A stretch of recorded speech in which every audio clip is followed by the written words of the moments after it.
সরকারি ডিএ ঘোষণা করেছে রাজ্য সরকার। ডিএ মেটানো শুরু করছে রাজ্য সরকার। শুক্রবার থেকে ডিএ দেওয়া শুরু করবে। ডিএ দেওয়া হচ্ছে কেবল অবসরপ্রাপ্ত আধিকারিকদেরকেই। সমস্ত অবসরপ্রাপ্ত কর্মী এই সুযোগ সুবিধা পাচ্ছেন না বলে জানা যাচ্ছে। 1 জুন মুখ্যমন্ত্রী শুভেন্দু অধিকারীর সঙ্গে বৈঠক, সরকারি কর্মীদের সংগঠনগুলির সঙ্গে বৈঠক।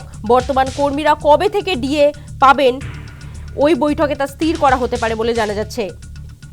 যে খবরের দিকে আমাদের নজর রয়েছে, বকেয়া ডিএ মেটানো শুরু করলো রাজ্য সরকার। শুক্রবার থেকেই বকেয়া ডিএ দেওয়া শুরু। ডিএ দেওয়া হচ্ছে কেবল অবসরপ্রাপ্ত আধিকারিকদেরকেই। সমস্ত অবসরপ্রাপ্ত কর্মীরা এই সুযোগ সুবিধা পাচ্ছেন না। 1 জুন মুখ্যমন্ত্রী শুভেন্দু অধিকারীর সঙ্গে বৈঠক, সরকারি কর্মীদের সংগঠনগুলির সঙ্গে বৈঠক। বর্তমান কর্মীরা কবে থেকে ডিএ পাবেন তা ওই বৈঠকে স্থির করা হবে। বকেয়া ডিএ মেটানো শুরু করলো রাজ্য সরকার। শুক্রবার থেকেই বকেয়া ডিএ দেওয়া শুরু।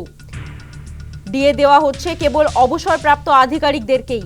সমস্ত অবসরপ্রাপ্ত কর্মী এই সুযোগ সুবিধা পাচ্ছেন না।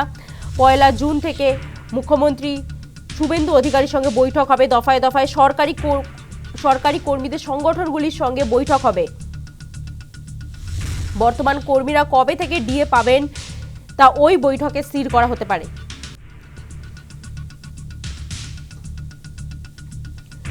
বকেয়া ডিএ মেটানো শুরু করলো রাজ্য সরকার। শুক্রবার থেকেই বকেয়া ডিএ দেওয়া শুরু। বকেয়া ডিএ দেওয়া হচ্ছে কেবলমাত্র অবসরপ্রাপ্ত আধিকারিকদেরকেই। সমস্ত অবসরপ্রাপ্ত কর্মী এই সুবিধা পাচ্ছেন না। 1 জুন মুখ্যমন্ত্রী শুভেন্দু অধিকারীর সঙ্গে বৈঠক রয়েছে।